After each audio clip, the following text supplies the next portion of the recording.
Hello friend, I am Rajesh. .NET 8 के पिछले video में हमने क्या किया था, स्काफ फोल्डिंग के थ्रू कर्ड ऑपरेशन को परफॉर्म किया था। बेसिकली मैंने बताया था कि स्काफ फोल्डिंग को यूज करके हम ऐड, इंसर्ट, अपडेट, डिलीट हम कैसे कर सकते हैं। ठीक है, ये चीज़ हमने बना रखा है। अब आगे आज हमें क्या करना है, जो स्काफ फोल्डिंग के थ्रू किया था काम हमने, वो सारा काम हम क्या करेंगे, मैनुअली करेंगे। ठीक है, मैनुअली करने का मतलब है विदाउट स्काफ फोल्डिंग यूज किए हमें डेटा अगर लाना हो एंटिटी फ्रेमवर्क से तो हम कैसे लाएंगे, इस चीज़ पर हम आज बात करने वाले हैं। तो हमें क्या करना है, सबसे पहले उस दिन बेसिकली प्रीवियस वीडियो में हमने क्या किया था, सबसे पहले एक एक स्टेप हम रिवाइज थोड़ा सा कर लेते हैं, उसके बाद हम इसमें आगे बढ़ेंगे। ठीक है, सबसे पहले हमने क्या किया था, मॉडल बनाया था। मॉडल क्या बनाया था हमने, यूजर मॉडल बनाया था एक। ठीक है, मॉडल बनाने के बाद हमने क्या किया, एप्लीकेशन डीबी कॉन्टेक्स्ट में हमने इस चीज़ को लिखा था। Application dB context basically connection को स्टेबलाइज करने के लिए। देन एप्लीकेशन डीबी कॉन्टेक्स्ट के अंदर हमने इस कंस्ट्रक्टर बनाया था, और देन हमने क्या किया था, डीबी सेट के अंदर इस मॉडल को डाल दिया। ये तो मॉडल तक की हमारी कहानी हो गई। इसके बाद हमने क्या किया था, कनेक्शन स्ट्रिंग बनाया था। कहाँ, ऐप सेटिंग डॉट जेसन के अंदर क्या लिखा था, कनेक्शन स्ट्रिंग, डिफॉल्ट कनेक्शन, और कनेक्शन का यहाँ पर हमने डिटेल दे दिया था। बेसिकली जो भी हमारा सर्वर का डिटेल होता है, बेसिकली ये लोकल होस्ट होता है। डॉट का मतलब हमारा डेटाबेस का नाम ये था, इसका आईडी, पासवर्ड और जो भी है बेसिकली ट्रस्टेड कनेक्शन ट्रू और ट्रस्ट सर्वर सर्टिफिकेट ट्रू, ये हमने लिख दिया था। इसके बाद हमने क्या किया था, इस कनेक्शन स्ट्रिंग को रीड किया था किसके थ्रू, program.cs के थ्रू। program.cs में हमने क्या किया था, builder.service.add db context, application db context, option base user SQL, builder.configuration.get connection string, और इस कनेक्शन स्ट्रिंग के नेम को क्या हमने क्या किया था, यहाँ पर पास कर दिया था। क्या किया था, बेसिकली program.cs के अंदर हमने रजिस्टर किया था। इसके साथ ही हमने क्या किया था, कुछ नूगेट पैकेज को भी इंस्टॉल किया था, जैसे entity framework core dot SQL, entity framework core dot tool, और एक Microsoft visual studio web component generation dot design. ये हमने क्या किया था, पैकेज इंस्टॉल किया था। उसके बाद हमने क्या किया था, अपना यूजर कंट्रोलर ऐड किया था, और इसको स्कैफोल्डिंग के थ्रू सारा ये कोड हमने जनरेट कर दिया था। आज हम क्या करेंगे, ये जो काम हमने जो स्कैफोल्डिंग के थ्रू किया था, आज हम क्या करेंगे, एम्प्टी कंट्रोलर लेंगे बेसिकली खाली, और एक एक चीज को बना के देखेंगे जी कैसे हम इसमें काम करते हैं बेसिकली। तो उसके लिए हम क्या करते हैं जी, इसमें इस वाले बेसिकली प्रोसेस में क्या होगा, हम स्कैफोल्डिंग नहीं यूज करेंगे। मैं क्या करता हूँ जी, एक मैनुअल अपना एक एसक्यूएल का टेबल बनाता हूँ। तो हमारा यही था, कर डीबी नेटेड करके मैंने डेटाबेस बनाया था। इस डेटाबेस के ऊपर मैं क्या करता हूँ, एक टेबल पहले बना लेता हूँ। जैसे जो हमारे पास यूजर टेबल है, एक एम्प्लॉय टेबल मैं बना लेता हूँ। तो एम्प्लॉय टेबल बनाने के लिए मैं क्या करता हूँ, यहाँ पर क्रिएट टेबल, टेबल का नाम मैं दे देता हूँ एम्प्लॉय मास्टर। ठीक है, अब एम्प्लॉय मास्टर में क्या होगा, इसकी आईडी होगी। आईडी बेसिकली मैं क्या करता हूँ, एम्प्लॉय मास्टर आईडी ले लेता हूँ। एम्प्लॉय मास्टर आईडी किस टाइप का होगा, इंटीजर टाइप का होगा। ठीक है, क्या होगा, ये नॉट नल होगा बेसिकली, क्योंकि प्राइमरी की मुझे बनाना है, नॉट नल। ठीक है, इसमें मैं क्या करता हूँ, आइडेंटिटी यूज कर लेता हूँ। आइडेंटिटी यूज कर लेता हूँ, कितना, 1 से स्टार्ट हो, और कितना इंक्रीमेंट हो, 1 का इंक्रीमेंट हो। और इसको हम क्या करते हैं, प्राइमरी की बना लेते हैं। तो पहले हम क्या करते हैं, कॉन्स्टेंट इसमें डाल देते हैं। कॉन्स्टेंट का नाम बेसिकली कैसे दिया, कैसे जाता है, टेबल का नेम अंडरस्कोर प्राइमरी की का नाम। ये हमारा क्या हुआ, कांस्टेंट हुआ बेसिकली। साथ में हम क्या करेंगे, पीके, बेसिकली पीके क्या होता है, प्राइमरी की। यहाँ पर पीके लिखूंगा ऐसे, प्राइमरी की। ये क्या हुआ, प्राइमरी की एम्प्लॉय मास्टर एम्प्लॉय आईडी। उसके बाद हम इस कांस्टेंट का बेसिकली नाम बना दिया, और इस नाम को हम क्या करते हैं, इसको मैं प्राइमरी की कर देता हूँ, प्राइमरी। ये तो हमारा प्राइमरी की बन गया बेसिकली एसक्यूएल के अंदर, स्क्रिप्ट के अंदर। अब इसके बाद हम क्या करते हैं बेसिकली, अब इसके बाद हमारा क्या होगा, एम्प्लॉय का नेम होगा। नेम किस में होता है, वैरचर हो सकता है, एन वैरचर भी ले सकते हैं। अगर आपको हिंदी में लिखना है, उर्दू में लिखना है, तो उसके लिए मैं क्या कर सकता हूँ, एन वैरचर भी ले सकता हूँ। मैं नेम के जगह बेसिकली एम्प्लॉय नेम कर देता हूँ। ठीक है, अब एम्प्लॉय का नेम हो गया, एम्प्लॉय ईमेल। ठीक है, ये हमारा क्या होगा, ये भी इसको मैं बाहर कर लेता हूँ और इसको 100 कर लेता हूँ। एम्प्लॉय का एड्रेस भी हो सकता है, ठीक है, सैलरी भी हो सकता है,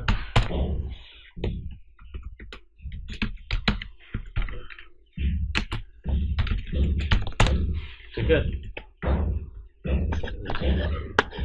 एड्रेस और एम्प्लॉय एड्रेस, ये कुछ मैंने फील्ड ले लिया, ठीक है, इसको मैक्स कर देता हूँ, डालो भाई कितना, और देन और क्या लेते हैं बेसिकली, और कुछ नहीं लेते हैं मैम, कितना है इस टेबल का। यह हमने क्या किया, इस टेबल को मैं क्वेरी को रन कर लेता हूँ। ये क्या हुआ, हमारा यहाँ पर जब मैं रिफ्रेश करूंगा तो आप देखिएगा यहाँ पर मेरा ये टेबल यहाँ पर बन के आ गया एम्प्लॉय मास्टर। अब इस एम्प्लॉय मास्टर को क्या करूंगा, डीबी कॉन्टेक्स्ट के अंदर अपने रजिस्टर करूंगा। यहाँ पर इसके यहाँ पर रजिस्टर करने से पहले हम क्या करेंगे, एक एम्प्लॉय नाम का मॉडल बनाऊंगा। यहाँ पर मैं क्या करता हूँ, डीबी सेट के अंदर एम्प्लॉय मास्टर को यहाँ पर एज ए टेबल में इसको डाल कि जो हमारा टेबल का नाम होगा वही हमारा क्या होगा, यहाँ पर डीबी कॉन्टेक्स्ट पर हम यहाँ नाम देंगे। और मैं क्या करता हूँ, एक एम्प्लॉय का मॉडल बना लेता हूँ। एम्प्लॉय का मॉडल बनाने के लिए मैं क्या करता हूँ, यहाँ पर मॉडल के अंदर आता हूँ और यहाँ पर एक क्लास फाइल ऐड कर लेता हूँ। ऐड किया, इसका नाम दे दूंगा एम्प्लॉय। और इसमें मैं क्या करूँगा, जितनी भी चीज़ें मैं यहाँ डिफाइन किया हूँ टेबल के नाम प्रॉपर्टी में, इस सारे सबको मैं यहाँ लेके आऊँगा। यहाँ पर प्रॉप इंट क्या है हमारा, एम्प्लॉय आईडी।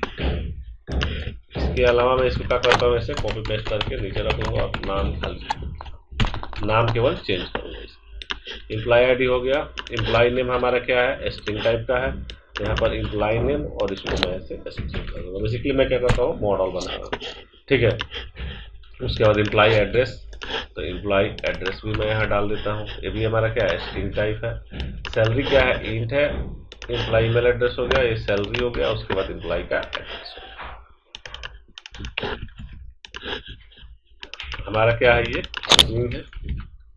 देन हमारा क्या है, ये एम्प्लॉय ईमेल एड्रेस भी क्या है, ये क्या हुआ, हमारा मॉडल तैयार हो गया। और इसको मैं क्या किया, एप्लीकेशन डीबी में डाल दिया। अब मुझे कुछ नहीं करना है, बस एक कंट्रोलर ऐड करना है। बेसिकली क्या है, कनेक्शन हमने पहले से बना रखा है।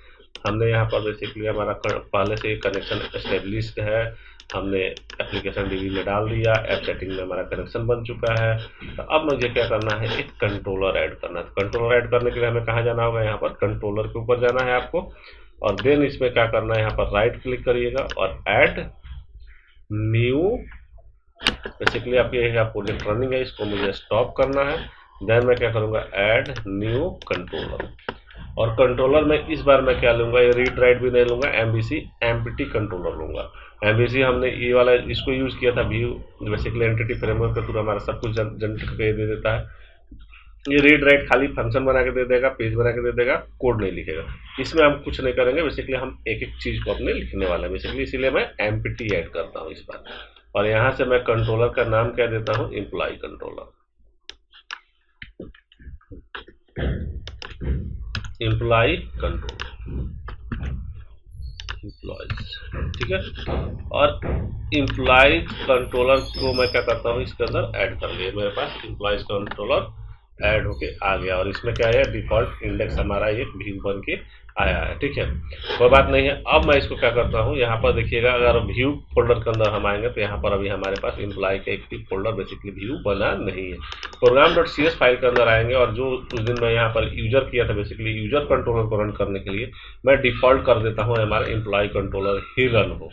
अब मैं क्या करता हूँ, यहाँ पर अपने एम्प्लॉय कंट्रोलर के ऊपर आता हूँ और यहाँ से इसका व्यू को भी ऐड कर लेता हूँ। तो ऐड व्यू को क्लिक करेंगे और यहाँ से मैं करूँगा रेजर व्यू और ऐड करूँगा।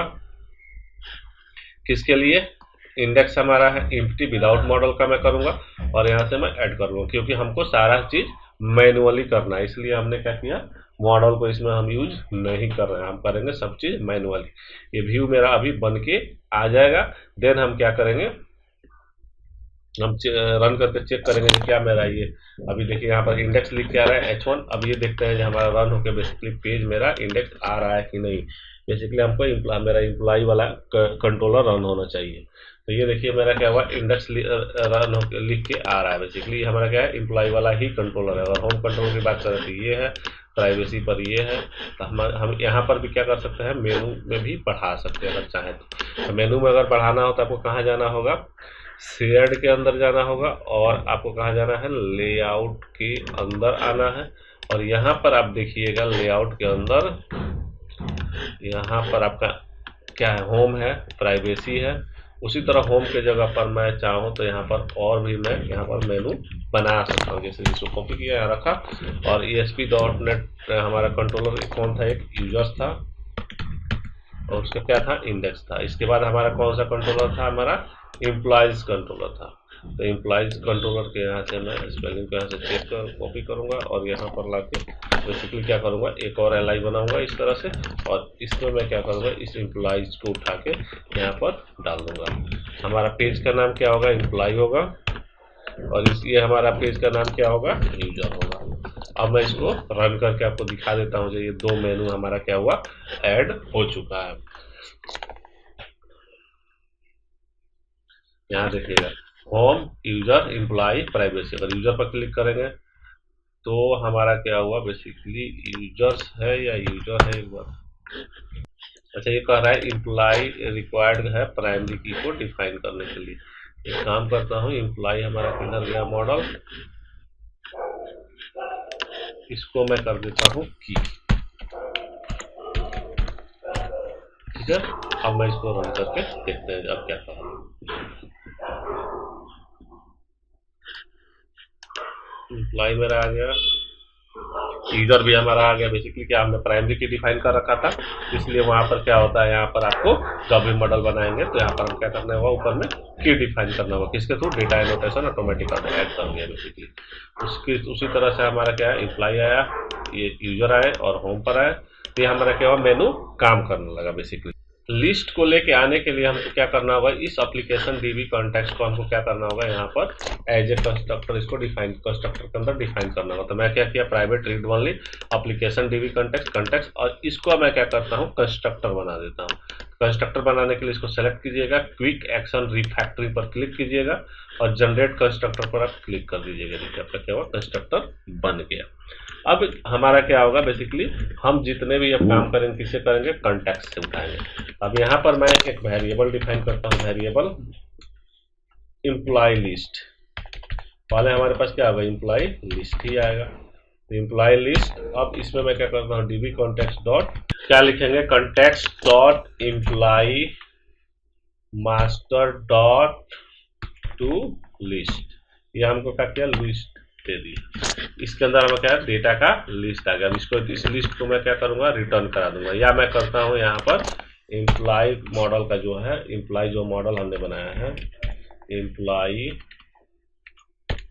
इसको लिस्ट टाइप यहाँ डिफाइन करता हूँ। लिस्ट कैसे डिफाइन किया जाता है, LIST लिस्ट एम्प्लॉय, और इसको मैं कर देता हूँ employee equal to new list type employee, हमारा हो गया।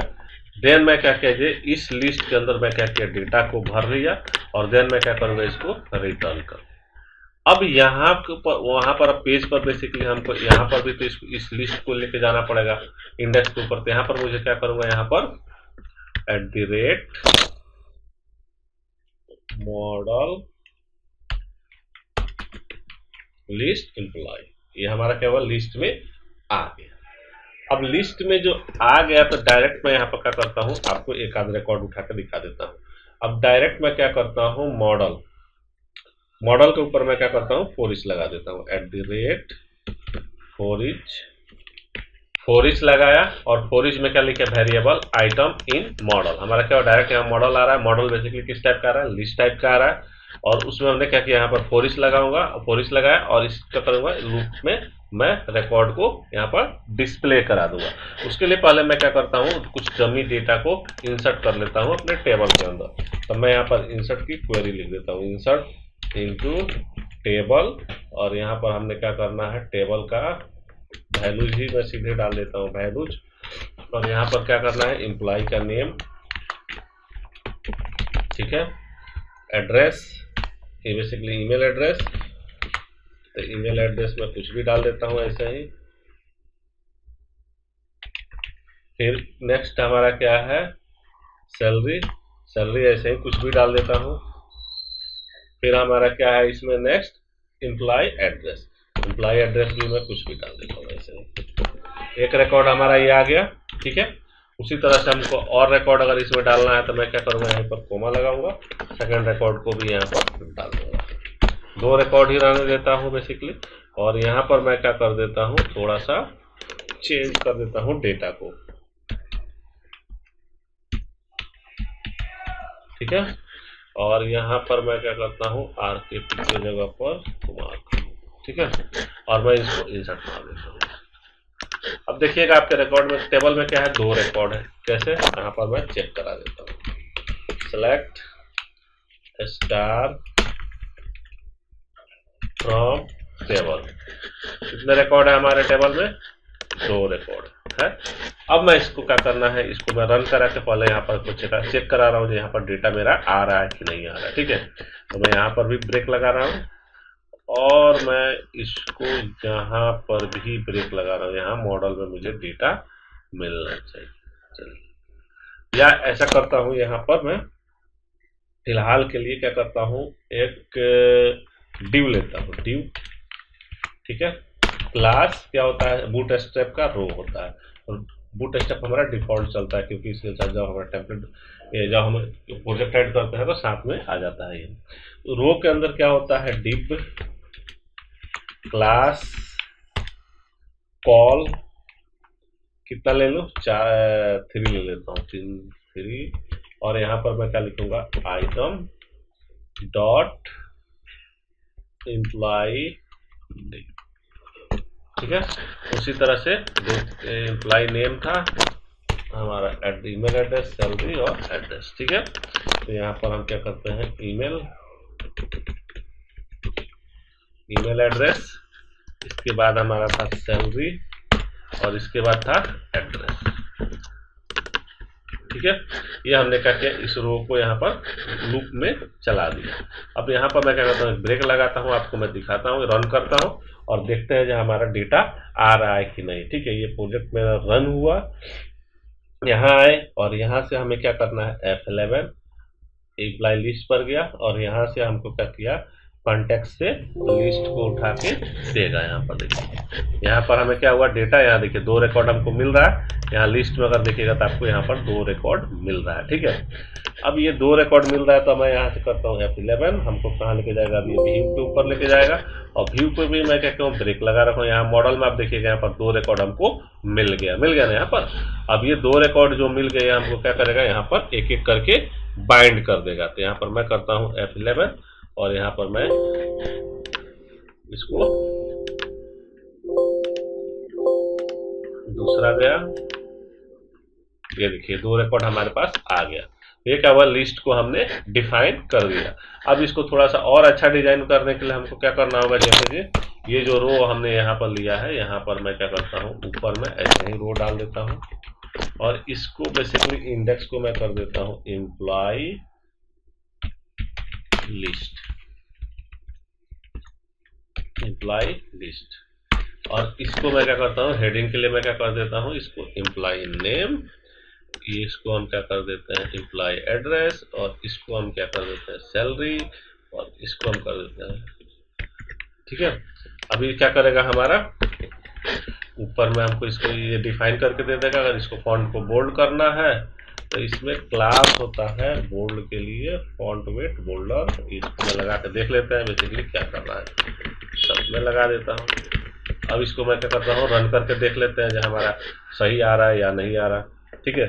तो ये हमने क्या किया, प्रोजेक्ट को रन कर दिया और यहाँ से मैं क्या करता हूँ, बार ब्रेक हटाता हूँ और यहाँ से मैं ब्रेक हटा के इसको डायरेक्टली रन करता हूँ। ये देखिए हमारा क्या हुआ, लिस्ट आ गया।